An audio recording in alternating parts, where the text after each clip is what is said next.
So yeah, I changed up the set a little bit for this video. These have been raised so their heads aren't being obscured by them.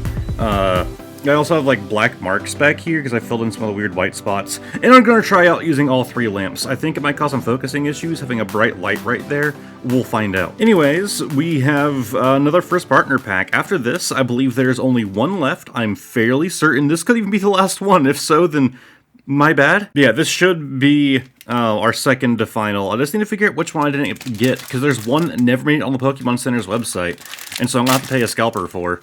And I usually try to preserve these things decently well, and I just totally screwed this one up. Might honestly buy another one of these, because of that, and just keep it sealed. That sucks. But let's see what packs come in here. We have, whoops, upside down. We have a Sword and Shield and a Battle Styles. We have our Disappointment ready to go. But let's look at our first big boy card. We have the Froakie. Again, this is one of the ones that, like, you know, it's cool because it's like a reprint of the first ever Froakie card. Of course, we're getting a lot more modern, so it's not quite as cool as like the Gen 1 that we did. But I really don't like the background. I really hate, you know, I think for starter Pokemon, for their first ever card, they could do a bit more effort, and they have in the past. Like, a lot of the other ones looked really nice, but this one just looks like a random, like, mobile wallpaper you would download off of Google. But still pretty cool to have. Oh, I just realized how ironic it is that we get to Froakie, and I don't have Greninja in my background. He can go back. You know what? Here, maybe this will work for the set. We'll put Greninja. I will put him next to Squirtle. Nah, we'll offset the blue and then offset the red-orange. See, isn't that a nice background? Okay, well, now it's better. Next, we have Battle Styles. Again, we're not going to get any pulls from it. It's Battle Styles. See, like I said, I might have focusing issues with this. It did okay there. But let's open this boy up.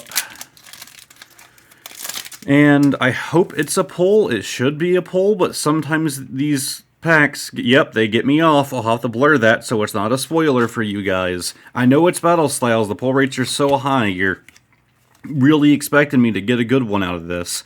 We have Girl whose name I don't know how to pronounce, and Dee, oops, and Gliscor. Then for our commons, we have the Electabuzz, Honedge, Tepig, our little Murkrow boy. I honestly started to hate Murkrow more and more.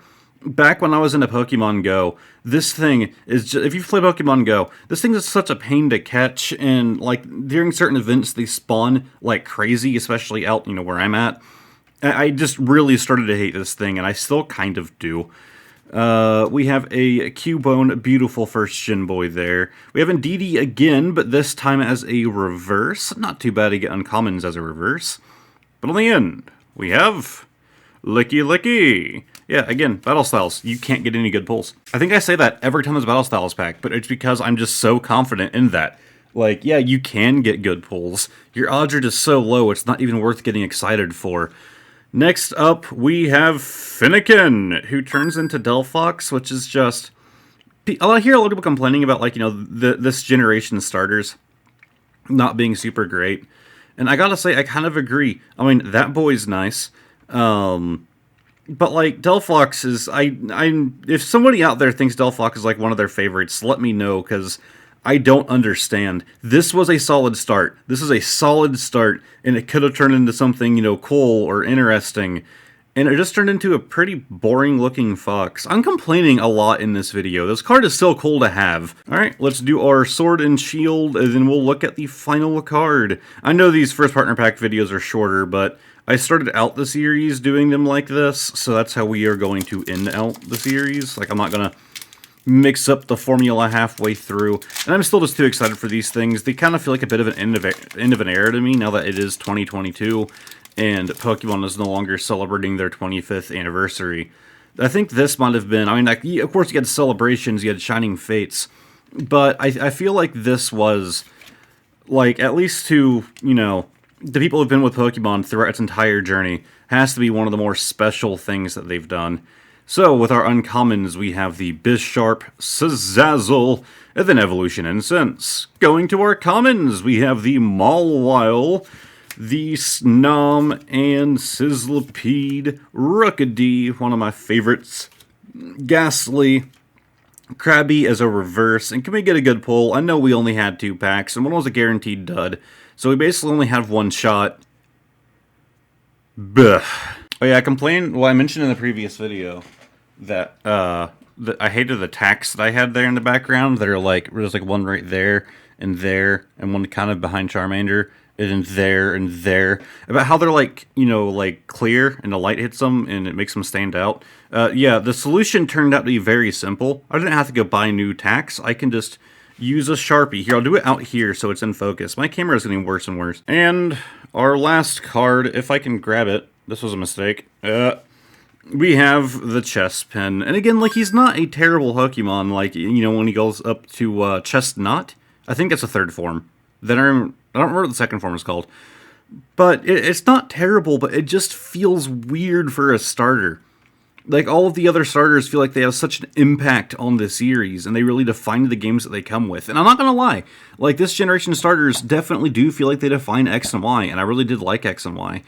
But I think that, you know, it's interesting that only one of them survived, you know, the pull of, there's the word, relevancy.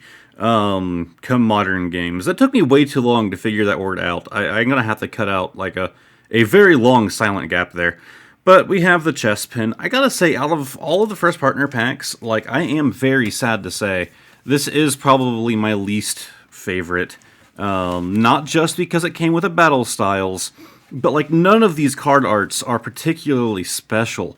They all have that just, like, you know, mobile phone wallpaper in the background with just, like, a slightly upscaled, possibly upscaled 3D model from their game, or from, like, Pokemon Company has created, like, a repository a long time ago of all of their Pokemon fully modeled and, like, rigged in 3D at, like, a very high resolution, which I know created some controversy with Sword and Shield, because they said that they couldn't do all of them when they already had all of them done. Anyways, it looks like they just used those models and stuck them in front of something they Googled. Like, I don't think that these are super special, and they're definitely fitting. Like, all 3 of them go together really well. You know, they all have, like, the swirly backgrounds going on, and, you know, the correct theming for their types here. Also, I'm holding all 3 of them with only holding Chespin. I don't know, they're not awful, but I think out of all the generations, you know, that we've opened so far, we still only have 1 to go, that this is just kind of sad. Like, I am very much a fan of XY, like, leading up to the Switch. I still think I enjoyed it more than Sun and Moon, and probably Sword and Shield. I played a lot of X and Y, but now Legends Arceus has taken my heart, and I have so many mixed feelings on how I feel about the games, because Legends Arceus is just mixing so much stuff up, and it's taken over my life. I waited a while to play it because I was playing through God of War and Breath of the Wild. I'm catching up on old games from, like, 2018. Anyways, if you guys enjoyed this video and this weird rant at the end, make sure to give it a like. If you're already subscribed, thank you very much for being subscribed, and hopefully I will see all of you all next time. Goodbye for now.